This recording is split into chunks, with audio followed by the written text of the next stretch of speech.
Baik, selamat datang kembali pada mata kuliah Kesehatan dan Gizi. Pada pertemuan ini, saya akan membahas terkait dengan pemberian nutrisi yang baik kepada anak. Jadi, apa saja hal-hal yang perlu diperhatikan untuk memberikan nutrisi yang tepat atau yang memang dibutuhkan oleh tubuh anak-anak.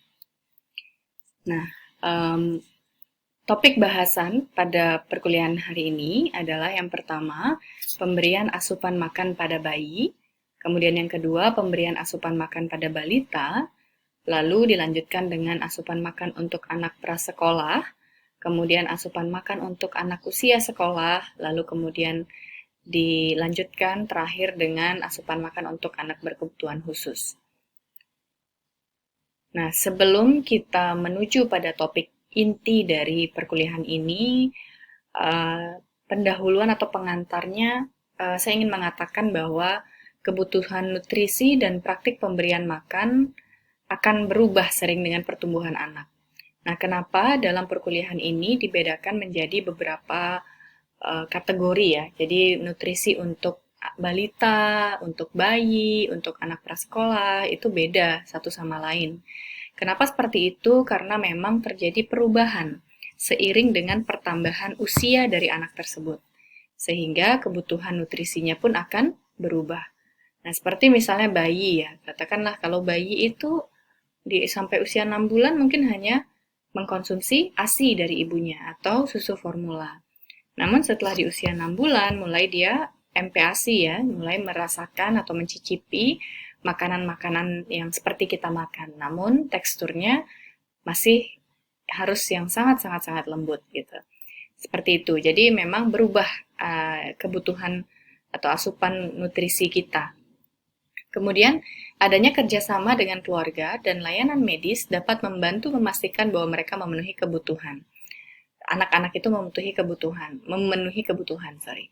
Ya, jadi dalam memberikan nutrisi yang baik atau yang tepat untuk anak, tidak hanya keluarga tidak hanya tanggung jawab dari katakanlah misalnya kita bawa dia ke dokter gitu ya atau layanan medis lainnya, tetapi juga tanggung jawab dari keluarga. Karena apa? Karena yang memang paling sering menemani anak untuk makan tentu adalah orang tuanya atau keluarganya. Sehingga yang paling perlu untuk teredukasi terkait dengan asupan nutrisi pada anak tentu adalah keluarga. Namun tidak bisa juga kita hindari untuk melibatkan orang-orang di medis. Misalnya kita konsultasi pada dokter anak, pada bidan ya, atau mungkin kalau memang di beberapa daerah di desa akses terhadap dokter anak itu memang masih sangat-sangat terbatas, bisa juga ditanyakan kepada perawat mungkin ya. Lebih tepat sih memang ke bidan dan dokter anak mungkin ya. Karena mereka yang memang mempelajari terkait dengan asupan nutrisi bagi bayi terutama. Nah, tapi terlepas daripada itu, tentu kita bisa sebenarnya mencari informasi di mana-mana, di internet juga ada, dan lain sebagainya. Nah, sehingga memang harus ada kerjasama, baik dari keluarga maupun pihak di luar keluarga, khususnya layanan medis, untuk membantu memastikan bahwa kebutuhan nutrisi anak memang terpenuhi. Gitu ya. Nah, kita akan mulai pertama dari pemberian asupan pada bayi. Gitu. Nah, mungkin teman-teman yang memiliki adik atau mungkin keponakan gitu ya, yang memang kalian melihat ada bayi yang bertumbuh dan berkembang di rumah, tentu kalian sudah cukup mengetahui apa sih asupan nutrisi yang baik untuk bayi gitu ya. Nah, rata-rata kebutuhan kalori bayi itu di usia 0 sampai 6 bulan pada laki-laki adalah 472 sampai 645 kalori. Kemudian perempuan 438 sampai 593. Kemudian pada usia 6 sampai 12 tahun laki-laki 645 sampai 844 kalori, perempuan 693 sampai 768 kalori. Lalu di usia 1 sampai 2 tahun laki-laki 844 sampai 1050 kalori, lalu perempuan adalah 768 sampai 997 kalori. Nah, jadi ini adalah kebutuhan kalori anak bayi ya sampai dari umur 0 sampai 2 tahun. Nah, kalau kita bandingkan dengan orang dewasa tentu beda sekali. Kalau rata-rata saya juga kurang tahu rinciannya seperti apa, tapi kalau rata-rata adalah 2000 ya.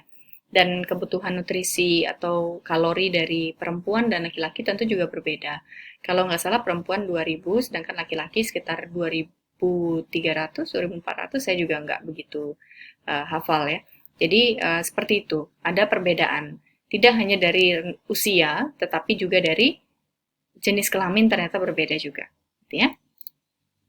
Nah, periode pemberian asupan makan untuk bayi, selama periode ini semua bayi dengan rentang usia 6 bulan atau lebih muda diberikan ASI. Seperti yang saya sampaikan tadi, disarankan memang bayi yang berusia 0 sampai 6 bulan hanya mengkonsumsi ASI. Ya. Kalau ASINya lancar dari ibunya tentu sangat dianjurkan untuk hanya mengkonsumsi ASI.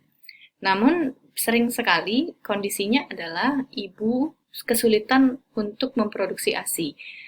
Karena produksi ASI itu banyak sekali pengaruhnya, baik itu karena hormon atau kemudian karena apa namanya? Karena stres, kemudian juga karena mungkin struktur tubuhnya seperti itu atau struktur apa namanya puting susunya dan lain sebagainya itu bisa berpengaruh terhadap lancar tidaknya ASI itu keluar gitu. Sehingga jika memang seorang ibu itu ASINya kurang lancar, maka mungkin bisa diberikan alternatif berupa susu formula. Namun jika memang bisa, maka akan lebih baik adalah ASI. Kemudian setelah 6 bulan, bayi secara bertahap dapat mulai mengonsumsi makanan padat untuk membantu memenuhi kebutuhan nutrisinya. Jadi yang saya sampaikan tadi MPASI ya, makanan pendamping ASI gitu kalau nggak salah kepanjangannya ya. Jadi sudah mulai untuk mengkonsumsi makanan-makanan yang seperti kita makan. Seperti misalnya kita makan sayur brokoli gitu ya, kemudian ikan tuna, ikan salmon, daging ayam dan lain sebagainya. Itu sudah mulai dikonsumsi oleh anak usia 6 bulan ke atas. Namun tentu teksturnya yang kita harus perhatikan ya. Jadi walaupun kita memberikan brokoli dan lain sebagainya, tentu kita harus di blender dulu. Dibuat sampai sangat lembek seperti bubur. Bahkan di beberapa kasus juga disaring lagi setelah dia jadi bubur, kemudian disaring lagi sampai betul-betul teksturnya sangat lembut.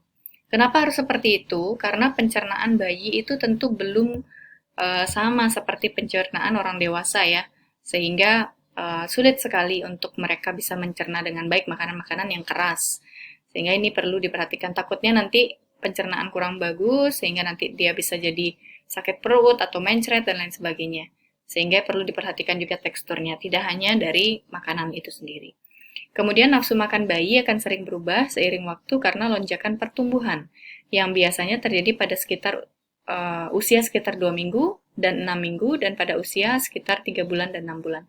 Jadi ada perlonjakan pertumbuhan ya. Nafsu makan itu sering sekali tiba-tiba melonjak gitu kan, terutama di usia yang tadi sekitar 2 minggu, kemudian 6 minggu, 3 bulan, 6 bulan gitu ya. Karena biasanya saya juga memperhatikan beberapa bayi itu memang tiba-tiba di umur 3 bulan dia banyak sekali minum ASI. Banyak sekali dikasih ASI terus, wow, masuk semua gitu ya. Sehingga sampai sangat-sangat gendut atau besar gitu. Nah, kemudian pelan-pelan berkurang lagi. Lalu kemudian di usia 6 bulan setelah MPASI dia mulai excited, dia mulai bersemangat ya dengan jenis makanan yang baru sehingga nafsu makannya tinggi. Namun mungkin di 2 minggu setelah itu mulai turun lagi. Terus itu tantangan memang orang tua untuk tetap berusaha memberikan asupan yang baik walaupun anak mungkin kadang-kadang juga menolak gitu.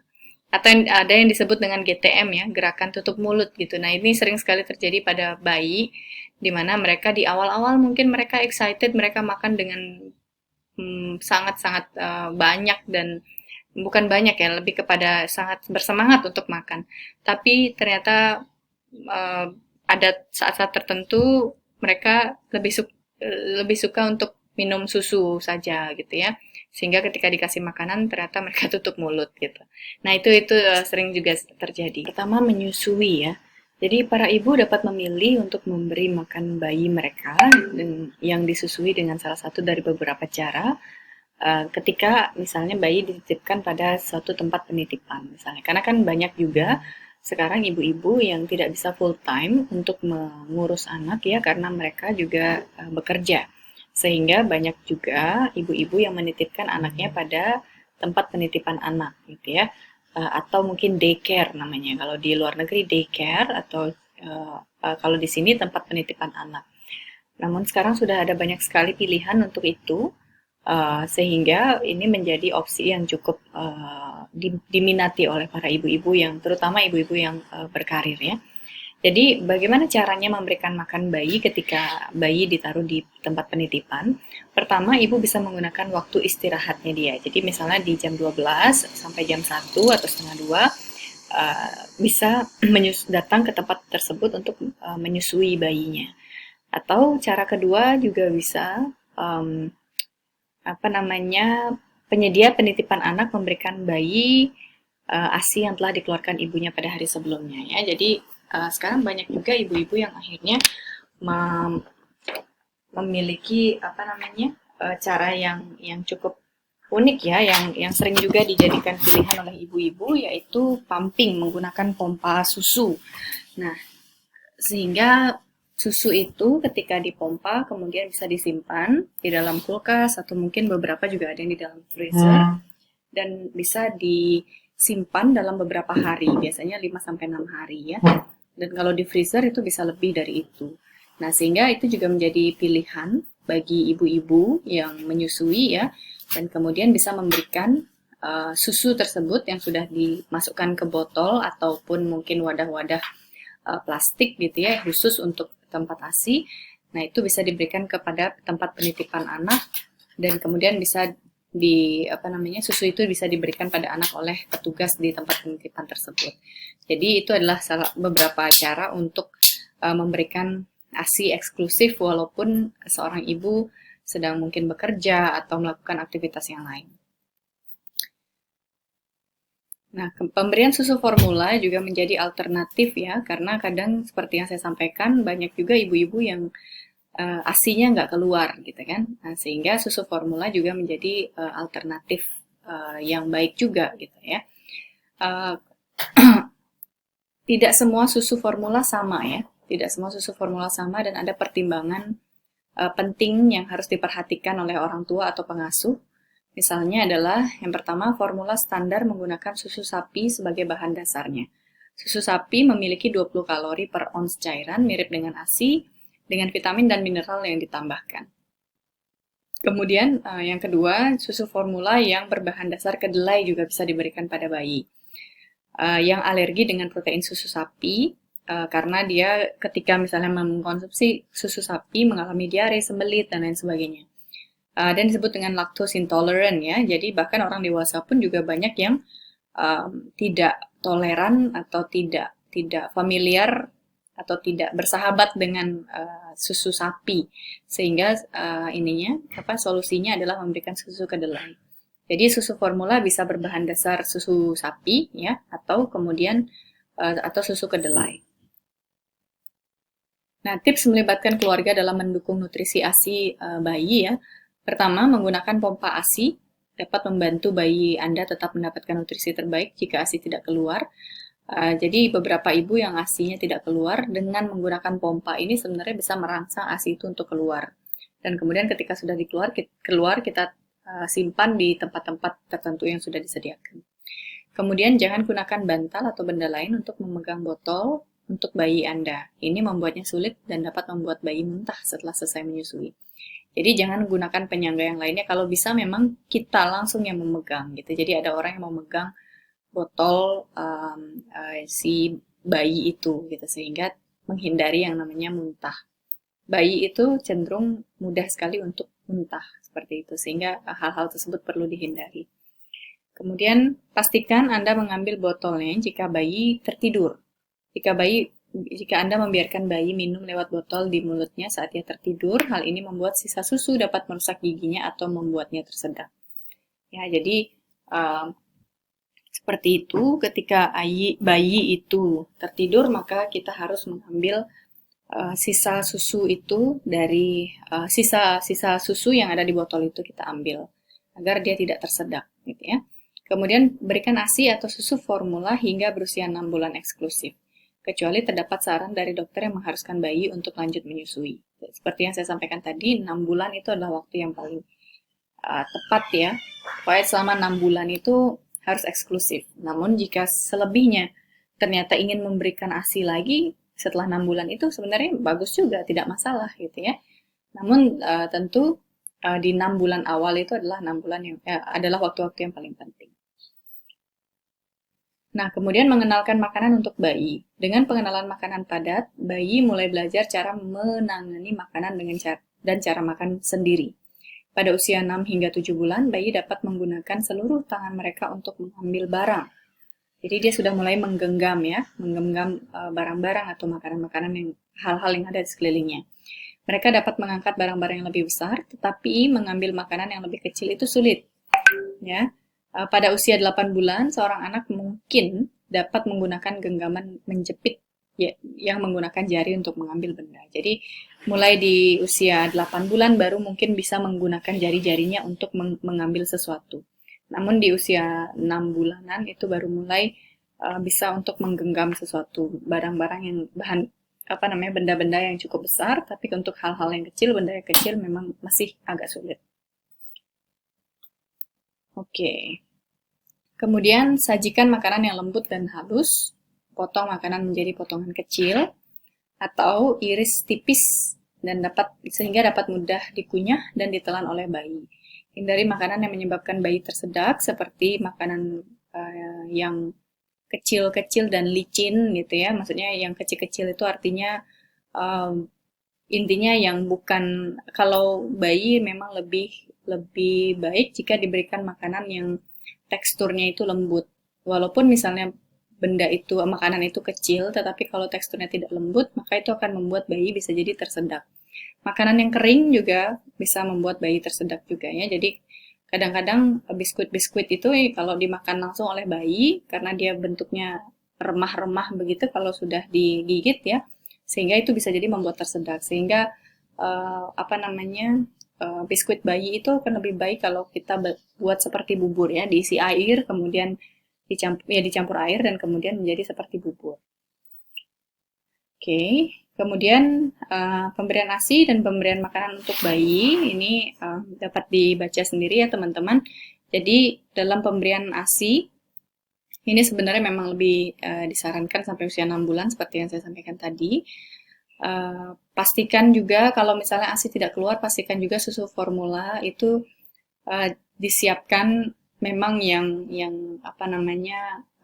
susu formula yang baik ya, yang memang dianjurkan oleh dokter sesuai dengan instruksi dari dokter juga. Jangan sampai kita sembarangan untuk memberikan susu. Kemudian pemberian makanan untuk bayi juga, saat memberi makan bubur bayi gunakan sendok kecil. Jadi ini perlu juga karena sekarang ada beberapa khusus sendok-sendok kecil ya untuk bayi bisa makan gitu, sehingga ini juga harus diperhatikan. Lalu kemudian sediakan tempat duduk yang sesuai untuk bayi yang mulai makan sendiri seperti kursi booster ya, kursi tempat makan itu juga perlu disediakan untuk bayi karena sambil dia belajar untuk duduk, dia juga akhirnya bisa fokus pada makanan dia. Kemudian sediakan piring yang tidak bisa dipecahkan.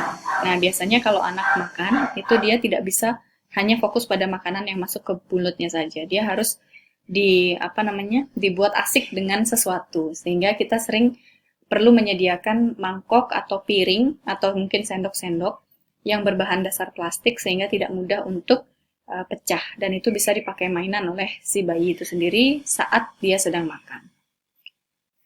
Nah, kemudian ini adalah pemberian asupan makanan pada balita.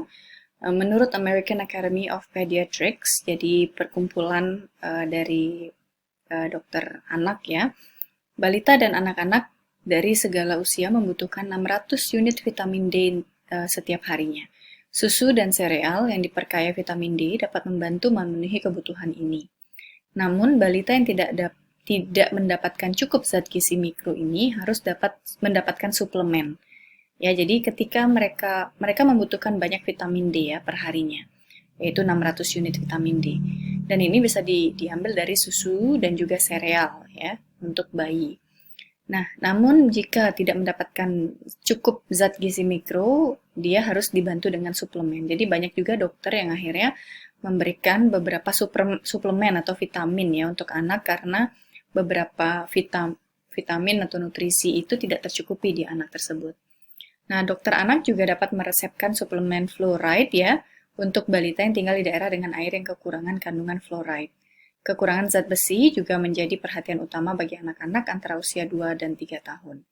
Nah, ini anak balita ya biasanya memang sangat membutuhkan banyak vitamin karena mereka mulai beraktivitas cukup tinggi karena mereka mulai bisa jalan, kemudian berbicara dan sangat-sangat aktif ya. Sehingga vitamin, nutrisi dan segala macam memang dibutuhkan dalam jumlah yang cukup tinggi ya dibandingkan kebutuhan dia sebelumnya.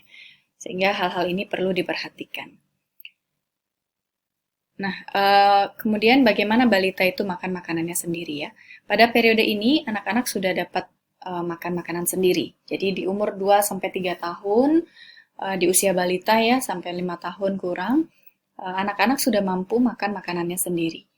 Nah, maka dari itu harus dipersiapkan oleh orang tua maupun pengasuh, yaitu pertama adalah peralatan kecil yang pas di tangan anak-anak. Jadi tentu orang tua perlu membeli seperti piring ya, alat-alat makan yang memang sesuai dengan ukuran mereka.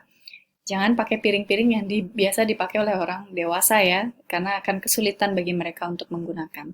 Sehingga kita harus menyediakan alat-alat makan yang sesuai dengan ukuran mereka. Lalu kemudian cangkir kecil yang tidak mudah terbalik, ya, karena mereka makan tentu tidak akan anteng ya, diam saja gitu kan. Sulit sekali untuk mendapatkan momen-momen seperti itu.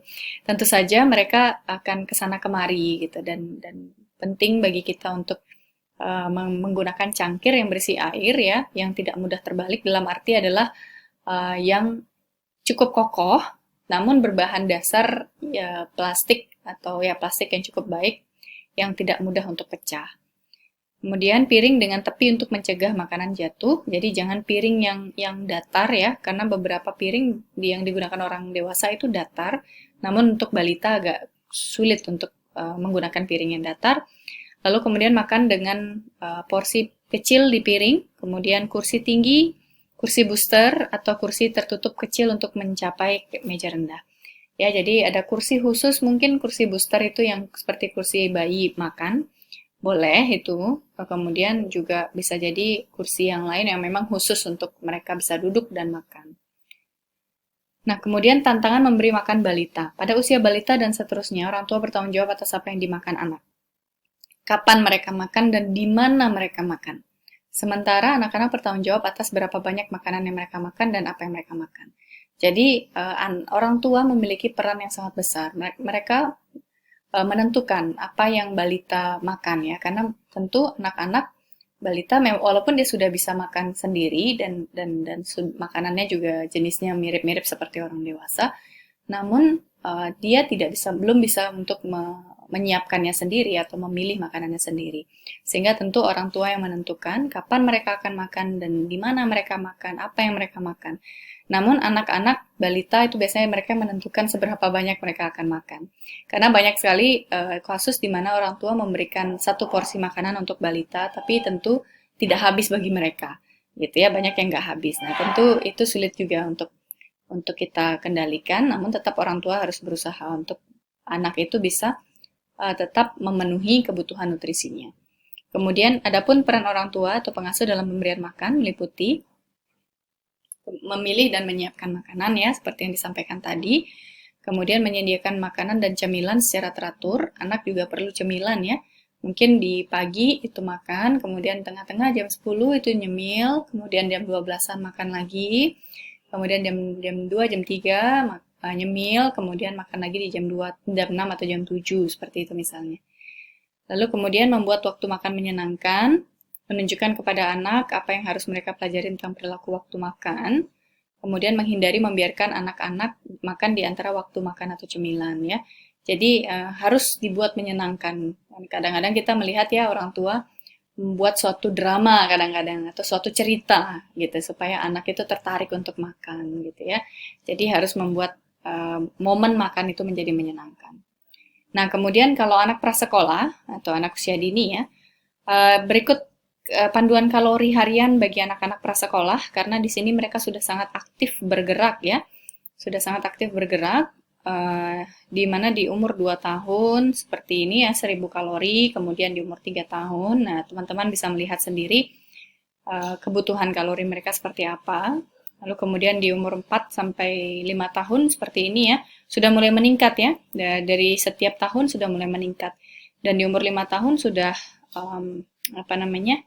sudah 1600 jika aktivitasnya lebih daripada 60 menit. Dalam arti aktivitas fisik yang cukup besar ya, aktivitas mereka entah bermain dan lain sebagainya. Kalau lebih dari 60 menit maka kalori yang dibutuhkan adalah 1600 untuk yang perempuan gitu. Kemudian untuk laki-laki juga 1600, masih sama ya di usia 5 tahun. Nah, kemudian tantangan memberi makan usia prasekolah, penolakan makan. Nah, ini sering sekali terjadi, penolakan makan. Ya, berdasarkan warna atau tekstur tertentu. Misalnya, mereka bisa menolak makanan yang berwarna merah atau hijau, mengandung biji atau yang licin. Ya, jadi ini sering sekali terjadi. Ini menjadi tantangan luar biasa buat orang tua atau pengasuh ya. Anak itu sudah mulai memilih-milih makanan. Jadi dia sudah punya preferensi. Sukanya makanan yang seperti apa, teksturnya seperti apa, warnanya seperti apa, rasanya seperti apa. Ini sudah mulai dipilih-pilih oleh mereka, gitu ya. Sehingga perlu kita orang tua juga mengenali apa yang anak suka, gitu ya.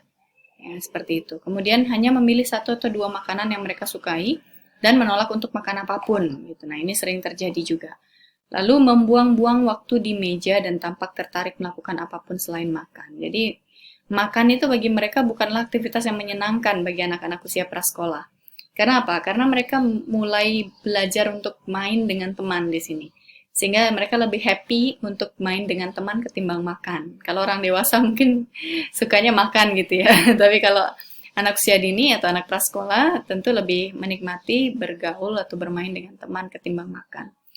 Kemudian ada keengganan untuk mencoba makanan baru. Nah, ini tantangan luar biasa di usia prasekolah. Kemudian tips mendorong anak usia prasekolah mencoba makanan baru. Biasanya kita coba dengan porsi kecil terlebih dahulu, tapi manfaatnya besar. Biarkan anak mencoba porsi kecil makanan baru yang Anda nikmati, yang kita nikmati ya, beri mereka sedikit rasa pada awalnya. Ya, jadi misalnya makanan-makanan yang sehat-sehat seperti misalnya wortel atau sereal gitu ya, granola yang seperti itu ya, mungkin kita berikan mereka untuk mencicipi sedikit demi sedikit. Atau sayuran, kalau memang sayuran mereka tidak happy makan sayuran, maka kita harus berusaha untuk mencoba membuat sayuran yang tasty gitu ya, atau yang memiliki rasa yang cukup disukai anak, namun porsinya jangan terlalu banyak dulu gitu, yang sedikit-sedikit aja dulu gitu kan. Kemudian tawarkan hanya 1 makanan baru pada 1 waktu dan dengan makanan favorit anak. Jadi ini prinsip asosiasi sebenarnya. Jadi ketika kita menghadirkan makanan yang dia tidak sukai bersamaan dengan makanan yang dia sukai, maka lama-kelamaan dia akan memiliki persepsi yang lebih positif kepada makanan yang dia tidak sukai. Karena dia selalu mengasosiasikan makanan yang dia sukai dengan makanan yang tidak dia sukai datang secara bersamaan. Ya, sehingga kita perlu mengenalkan itu, tapi jangan semua langsung, jangan 2 atau jenis makanan baru. Tapi 1 dulu gitu, pelan-pelan gitu ya, memperkenalkan sayur brokoli gitu misalnya. Dengan misalnya dia suka dengan perkedel kentang. Jadi kita sandingkan perkedel kentang dengan brokoli 1-2 biji gitu dulu. Tapi dengan rasa juga tetap ya. Lalu kemudian mencoba makanan bersama anak dan jelaskan rasa, tekstur, dan baunya pada anak. Kemudian tawarkan makanan terlebih dahulu saat anak-anak sangat lapar. Lalu kemudian tawarkan makanan baru hingga berkali-kali percobaan agar anak menerima makanan tersebut. Jadi orang tua jangan nyerah. Jangan sekali anak menolak langsung menyerah gitu ya. Kita harus berusaha untuk memperkenalkan berkali-kali. Nah, kemudian pemberian asupan makan untuk anak usia sekolah. Anak usia sekolah harus tetap mendapatkan 45-65% kalori hariannya dari karbohidrat. Jadi karena aktivitasnya sangat tinggi juga, sehingga banyak asupan itu harus dari karbohidrat, karena karbohidrat merupakan sumber energi. Asupan protein juga dibutuhkan, sangat dibutuhkan untuk pembentukan sel ya, sekitar 10-30% dari kalori harian mereka untuk mendukung pertumbuhan dan perkembangan otot mereka. Kemudian lemak juga sekitar 25-35% dari kalori harian mereka. Dan beberapa mikronutrien terutama pada awal pubertas gitu ya, karena kan ini usia sekolah itu sampai 12 tahun menuju kemudian remaja ya. Sehingga vitamin-vitamin itu memang perlu diberikan kepada anak usia sekolah, apalagi dalam kaitannya dengan nanti dia pubertas gitu ya. Jadi kandungan yang paling banyak diharapkan untuk anak usia sekolah itu adalah karbohidrat, kemudian kedua lemak, ketiga protein, baru kemudian mikronutrien lainnya. Nah, pemberian asupan makanan anak usia sekolah seperti berikut ya. Teman-teman bisa melihat sendiri di usia 6-8 tahun. Kalau aktivitasnya maka sampai 1.800 juga dia perlu ya.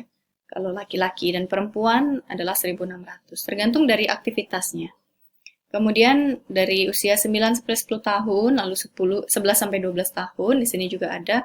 Bahkan di usia 11-12 tahun, untuk anak dengan aktivitas yang aktif, memerlukan kalori 2000. Sudah sama dengan orang dewasa ya, kebutuhan kalorinya. Karena memang kalau secara aktivitas fisik tentu mungkin anak-anak lebih banyak ketimbang orang dewasa. Kalau orang dewasa lebih banyak duduk, tidur gitu ya, duduk terutama ya, apalagi dalam kondisi bekerja. Nah, sehingga memang kandungan asupan kalorinya itu cenderung kurang lebih sama lah antara orang dewasa dengan anak remaja awal gitu ya, karena mereka aktivitasnya lebih banyak. Nah, makan di usia sekolah, sarapan pagi, anak-anak memerlukan asupan serat, vitamin B, kalsium, dan nutrisi lain yang lebih tinggi, seperti contoh di gambar di samping. Ada buah-buahan, kemudian susu, ada grains itu, serat ya, sumber-sumber serat, vitamin gitu ya. Kemudian protein, lalu kemudian vegetables atau sayur-sayuran, ya. Jadi ini perlu buah, susu, kemudian sumber protein, sumber sayurannya, dan sumber karbohidrat gitu ya. Jadi sangat-sangat dibutuhkan makanan yang lengkap seperti ini. Kemudian makan siang penting karena memenuhi sepertiga kebutuhan nutrisi sebagian besar anak dalam sehari. Seperti contoh gambar di samping, ini juga kurang lebih komponennya sama dengan yang tadi ya. Jadi ada karbohidrat, protein, lemak, vitamin, dan lain sebagainya. Namun memang mungkin porsinya yang berbeda gitu ya, porsinya yang berbeda. Nah, ini sebenarnya sudah sempat dibahas juga pada pertemuan sebelumnya terkait dengan seberapa banyak porsi karbohidrat, seberapa banyak porsi protein dan lain sebagainya. Ya. Nah, kalau anak-anak kan tentu tadi disarankan adalah karbohidrat dan lemak yang paling tinggi yang dibutuhkan. Oke. Kemudian ide menyenangkan. Nah, ini ada tadi disampaikan bahwa ketika memberikan makan anak harus menyenangkan gitu ya. Nah, ini beberapa ide menyenangkan untuk keluarga dan anak dalam memberikan makanan. Ada game kritik makanan, jadi di mana anak-anak memilih makanan baru untuk dicoba dan menilainya berdasarkan daya tarik visual, bau, rasa, dan tekstur. Jadi anak diminta untuk mencoba ya. Jadi bersama dengan orang dewasa juga mencoba untuk mencicipi suatu makanan baru, lalu menilai berdasarkan visualnya, warnanya bagaimana, kemudian baunya bagaimana, rasanya, teksturnya, dan lain sebagainya. Kemudian membuat makanan menarik secara visual dengan mengubahnya menjadi seni. Jadi bisa saja kita bikin telur dadar gitu yang ada mata, kemudian ada hidung, ada bibirnya gitu misalnya ya, atau kita buat bentuk-bentuk bintang dan lain sebagainya. Nah, ini betul-betul kreativitas dari orang tua itu sangat dibutuhkan tentu saja. Nah, kemudian yang ketiga adalah restoran anak. Ini maksudnya adalah kita mengajak anak untuk juga ikut merencanakan makanannya, kemudian merancang menunya dan menyiapkan hidangannya. Jadi ini membuat anak itu lebih tertarik dan lebih mencintai makanannya karena memang mereka yang ikut membuat sendiri atau ikut menyiapkannya sendiri gitu ya. Jadi kita perlu untuk mengajak anak-anak merencanakan hal ini. Kemudian menanam tanaman, jadi ini bisa kita ajak anak untuk menanam beberapa tumbuh-tumbuhan atau tanaman yang memang bisa kita konsumsi. Contohnya misalnya adalah terong gitu ya, terong, kemudian ada beberapa tumbuh-tumbuhan, toge misalnya, kita ajak anak untuk menanam hal-hal seperti itu dan kita ajak mereka untuk melihat perkembangannya. Lalu nanti dia akan lebih familiar dengan yang namanya terong, mungkin toge atau sayur hijau dan lain sebagainya. Atau jagung mungkin ya, jika memang itu memungkinkan. Maka kalau kita ajak mereka untuk menanam dari awal dan kemudian apalagi kita panen dan kita kemudian makan, tentu itu menjadi excitement yang berbeda untuk anak ya. Kemudian pergi ke pasar setempat untuk menemukan pilihan makanan lokal. Ya, jadi ajak anak ke pasar untuk melihat pilihan-pilihan makanan agar mereka memiliki pemikiran yang cukup terbuka bahwa ternyata ada banyak pilihan makanan lain yang memang bisa kita makan gitu dan juga memberikan rasa yang lezat. Nah, ini hal-hal ini perlu dilakukan oleh orang tua ya. Jadi jangan membiarkan anak begitu saja dan hanya menerima saja apa yang disiapkan oleh orang tua, namun kita bisa melibatkan anak untuk menyiapkan makanan atau pergi ke pasar atau mungkin menanam tanaman yang nantinya bisa kita konsumsi. Nah, membuat waktu makan yang menyenangkan, biasanya kita harus berusaha untuk menyingkirkan gangguan seperti HP, tablet, kemudian matikan televisi. Fokus kepada percakapan ya. Jadi kita berusaha ketika anak makan, kita uh, juga bercakap-cakap dengan anak ya. Jadi kita bisa memberikan beberapa pertanyaan yang berandai-andai. Misalnya jika kamu memiliki suatu kekuatan super, apakah itu dan mengapa gitu ya. Jadi hal-hal yang membuat anak tertarik untuk menjawab pertanyaan-pertanyaan itu. Kemudian menceritakan cerita atau tradisi di balik sebuah makanan. Jika memang ada suatu cerita di balik makanan itu, bisa diceritakan. Walaupun bukanlah cerita sejarah ya, bukan berarti cerita sejarah, tapi cerita misalnya bagaimana seorang ibu itu akhirnya kepikiran untuk masak misalnya sayur hijau gitu misalnya. Kok bisa masak seperti itu gitu kan? Tadi apa yang terjadi? Apakah karena di pasar ternyata ada yang menawari untuk membeli sayur hijau, baru kemudian si ibu itu akhirnya terpikirkan untuk membuat sayur hijau misalnya seperti itu. Jadi ada cerita-cerita di balik sebuah makanan. Kemudian biarkan anak membuat pilihan. Jadi dari pilihan kita memberikan beberapa pilihan makanan yang sehat, lalu kita berikan anak untuk membuat pilihan. Jadi jangan sampai kita betul-betul tidak memberikan ruang untuk anak mengajukan keinginannya ya terkait dengan makanan. Jadi kita bisa berikan pilihan, tentu saja pilihan makanan yang sehat, lalu kemudian anak bisa memilih dari pilihan-pilihan tersebut. Nah, kemudian biarkan anak membantu menyiapkan dan membersihkan setelah makan. Nah, ini tentu harus dilakukan ya. Nah, pemberian asupan makanan untuk anak berkebutuhan khusus ini tidak akan banyak dibahas ya karena memang kebutuhan khusus itu sebenarnya sejujurnya tidak terlalu jauh berbeda. Nah, namun ada beberapa hal yang perlu kita perhatikan. Ya, tentu karena anak berkebutuhan khusus itu kadang secara perilaku memang agak berbeda dengan anak yang lain, sehingga ada hal-hal yang perlu diperhatikan terkait dengan mungkin lingkungan sekitar tempat mereka makan ya, atau alat-alat yang mereka gunakan, dan juga mungkin jenis makanan mereka. Nah, pertama tentu pastikan ruang di mana anak-anak makan dan akses ke minum itu sepenuhnya dapat diakses oleh anak. Ya, termasuk mereka yang memiliki keterbatasan gerak. Jadi pastikan bahwa itu semua dapat diakses oleh anak. Jadi memang jika diperlukan suatu alat bantu, maka kita sediakan alat bantu. Kemudian staf atau petugas di tempat penitipan anak ataupun di sekolah misalnya harus dilatih untuk menyediakan anak-anak yang mungkin memiliki kebutuhan nutrisi atau makanan tambahan atau berbeda sehingga mereka dapat bekerja secara efektif dan nyaman dengan semua anak. Jadi kalau misalnya anak berkebutuhan khusus biasanya memang terutama untuk kebutuhan seperti yang autism gitu ya atau ADHD, attention deficit and hyperactivity disorder, itu tentu ada makanan khusus yang mungkin perlu dikurangi. Contohnya adalah karbohidrat. Karbohidrat atau gula ya. Jadi hal-hal yang makanan-makanan yang mengandung gula itu perlu dikurangi. Karena mereka yang berkebutuhan khusus kalau diberikan banyak gula atau banyak karbohidrat tentu memiliki energi yang sangat besar dan semakin tidak bisa dikontrol.